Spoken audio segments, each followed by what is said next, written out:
എൻ്റെ ഒരു DYSP ആണ് എൻ്റെ വരി എഴുതിയത്. എൻ്റെ DYSP എന്നുള്ളതിൻ്റെ ഉപരി എൻ്റെ SI ആയിരുന്നു. ഞാൻ അതേ സർവീസിൽ കയറുമ്പോൾ ഞാൻ അദ്ദേഹത്തിൻ്റെ SP ആണ്. അതുകൊണ്ടാണ് ഞാൻ സത്യം പറഞ്ഞാൽ ഈ പാട്ട് പാടാൻ തീരുമാനിക്കുന്നത്. അതിനു മുമ്പ് സത്യം പറഞ്ഞാൽ എനിക്ക് ഞാനൊരു പിന്നണി ഗായകനാവാനുള്ള കഴിവ് എനിക്ക് കിട്ടുമെന്നൊന്നും എനിക്ക് യാതൊരു ധാരണ ഉണ്ടായിരുന്നില്ല.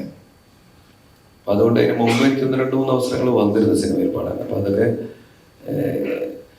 ഒരു പോലീസ് ഓഫീസറെ പാടിക്കുന്നതിൻ്റെ ഒരു കൗതുകം കൊണ്ട് വരികയാണെന്ന് കരുതിയിട്ട് ഞാനത് ഏറ്റെടുത്തിരുന്നില്ല. പോലീസുകാർ എന്നും പോലീസുകാരുടെ ദൗർബല്യമാണ്. ഈ പോലീസുകാരൻ എഴുതിയ വരികൾക്ക് ശബ്ദം കൊടുക്കണമെന്ന് പറഞ്ഞപ്പോൾ കൊടുക്കാമെന്ന് ഞാൻ ഏറ്റു. വരികൾ കണ്ടപ്പോൾ എനിക്ക് ഭയങ്കര ഇഷ്ടമായി. ഈണം ശിബു പാടി കേട്ടു, ഡയറക്ടർ പാടി കേട്ടപ്പോൾ എനിക്ക് ഞാൻ പാടണം എന്നുള്ള ആഗ്രഹമായി.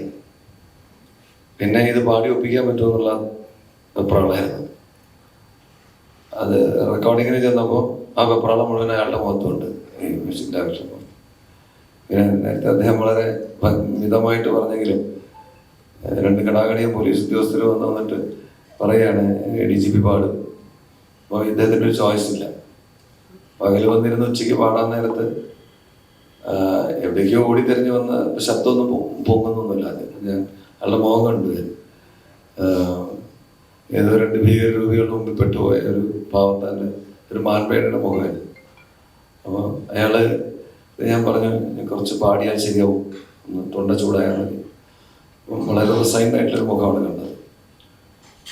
അതിൽ നിന്ന് ഒരു പാടിക്കഴിഞ്ഞപ്പോൾ ഒരു 5-6 ടേക്ക് കഴിഞ്ഞപ്പോൾ അയാൾ എന്നോട് നാടൻ ഭാഷയിൽ, ഇപ്പം ഈ നാടൻ മനുഷ്യൻ തന്നെയാണ് ശിവു, അയാളോട് പറഞ്ഞ് ഹമ്മിങ് പാടാൻ പറഞ്ഞു. അപ്പം ഞാൻ പറഞ്ഞു ഹമ്മിങ് എങ്ങനെയാണ് വേണ്ടതെന്ന് പറഞ്ഞാൽ അതുപോലെ പാടാമെന്നാണ്.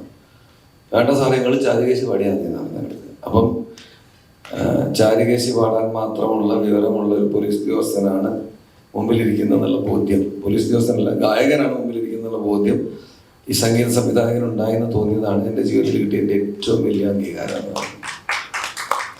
അന്ന് എനിക്ക് തോന്നി എൻ്റെ ഗായകനെയാണ് ഇവരെ കണ്ടത്. പക്ഷെ എന്തുകൊണ്ടാണെന്നറിയില്ല, ഇത് ഒരു മിഡാസ് ടച്ചാണ് തോന്നുന്നത് ഇദ്ദേഹത്തിൻ്റെ ശിബുവിൻ്റെ. അത് കഴിഞ്ഞ് പിന്നെ ഞാൻ എന്തൊക്കെയോ സംഗീത രംഗത്ത് ഒരുപാട് അഭ്യാസങ്ങൾ കാണിച്ചുകൊണ്ട് നടക്കണം. ഇപ്പോൾ തിരുവയ്യാറ് ത്യാഗരാജോത്സവത്തിന് പോയിട്ട് കച്ചേരി നടത്തിയിട്ടൊക്കെ വന്നു. ജീവിതത്തിൽ ചിന്തിക്കാൻ പറ്റാത്ത കാര്യങ്ങളാണ്. അപ്പോൾ എന്തോ ഒരു അനുഗ്രഹമുള്ള കലാകാരന്മാരാണ് ഇവരെല്ലാവരും എനിക്ക് മനസ്സിലായി. അപ്പോൾ ഇവര് സിനിമാക്കാരല്ല എന്നുള്ളൊരു തോന്നൽ. വെറും സിനിമാക്കാരൊക്കെ മോശമാണെന്നല്ല.